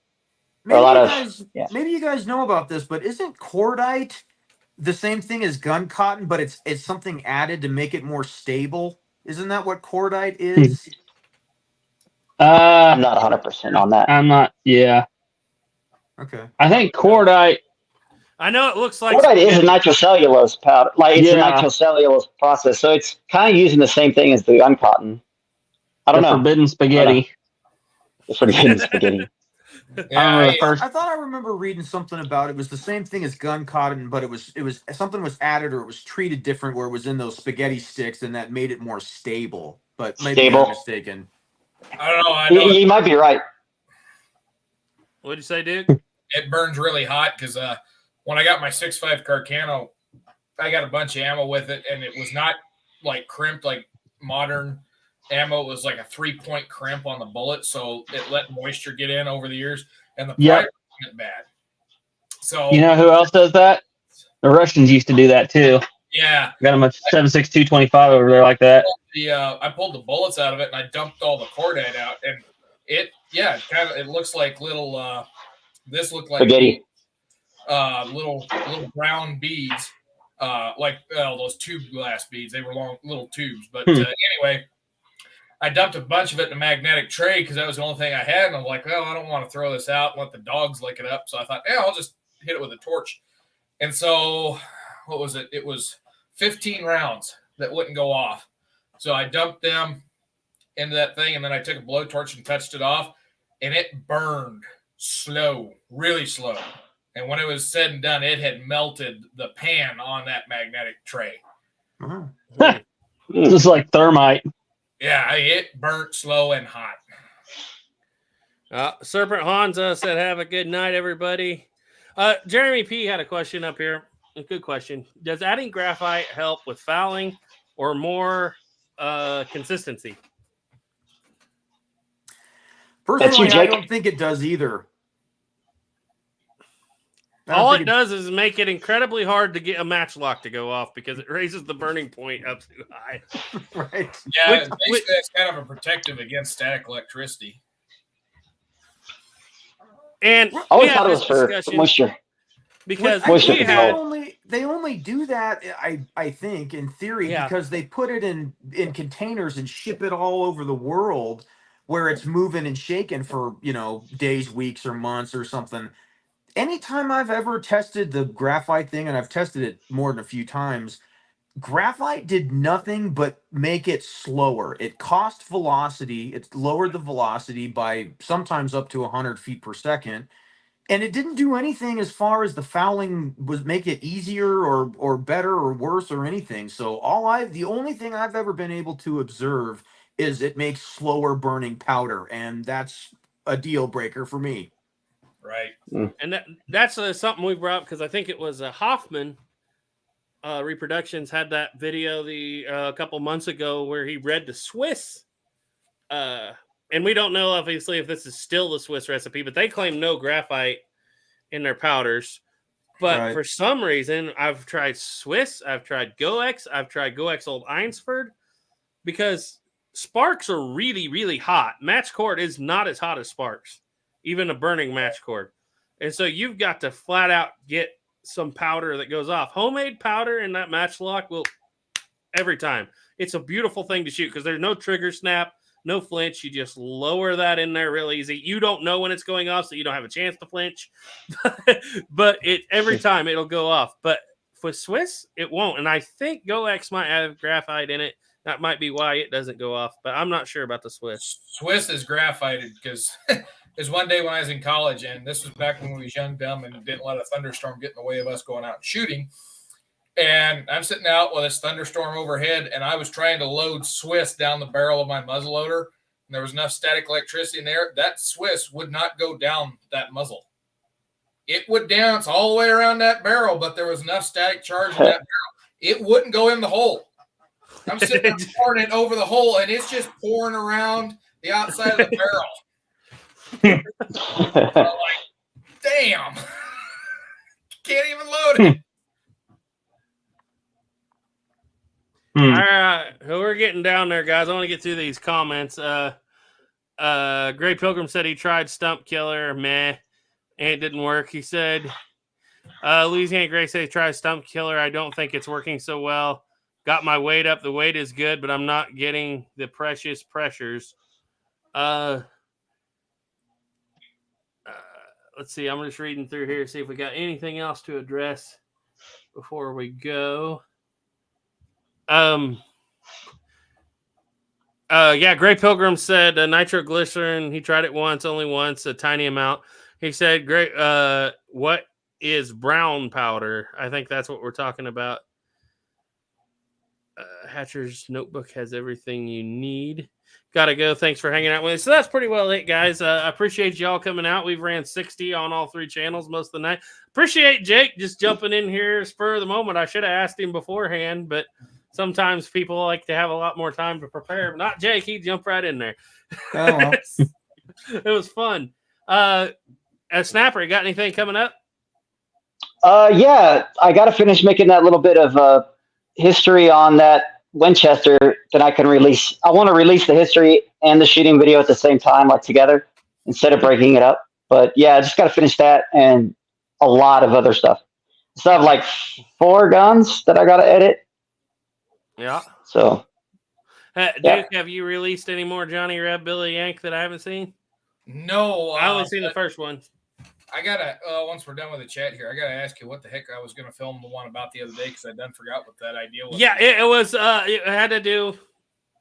Boy, who did it have to do with? It had to do with. I think it had to do with Jake's video. Somebody commented. It was something, yeah, but No. It was Blackie. Yeah, it was the one on Blackie. Yeah, yeah. Camping without a shower or a toilet. Yeah, that's what it was. Yeah. I know exactly what you guys are talking about.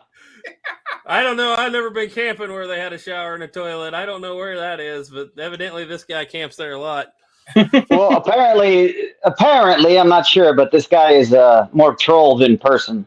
So Yeah. He's a KOA survivalist. Roughing it. Okay, so I think, Ethan, what do we got coming out next? Pumpkin Shoot? Yeah. And then possibly an 1803 Harper's Ferry and the next week after that from one that was built, custom built by Turkey Creek 1823. What you got, Jake? You wanted to tell us, or is it a secret? No, I have a video on the Colt Walker, and that's a CULT Colt Walker. Yeah, there you go. There you go. Duke about fall out of his chair. that is the exact way it should be. Yeah, that's the perfect way of putting it. Oh, that's gonna be good. I'm just waiting for the old timer to start screaming at his camera about it. Oh, you know what's gonna be? You guys ever seen that the old meme where that girl guy thing is screaming, "Leave it alone!" and crying? That's gonna be most of the people. Leave the walker alone. You have some fellas like Gollum off Lord of the Rings. My precious. My precious. Oh, okay. My own. That's kind of creepy. There's your Halloween for tonight, guys. That's all we got. So, anyway, thank you guys very much for tuning in, all of you. I hope I got to all your questions. I do apologize. I had somebody come email the other day, was very upset that I didn't read all their comments. And I do apologize, guys, if I don't get to all of them. But I kind of have to scroll nowadays when we get up 60, 70 people because I just don't have. But I do try to pick out the ones that are very interesting. And if I missed you, I'm sorry. So anyway, as always, happy Halloween. Trust in God. Keep your powder dry. Bye.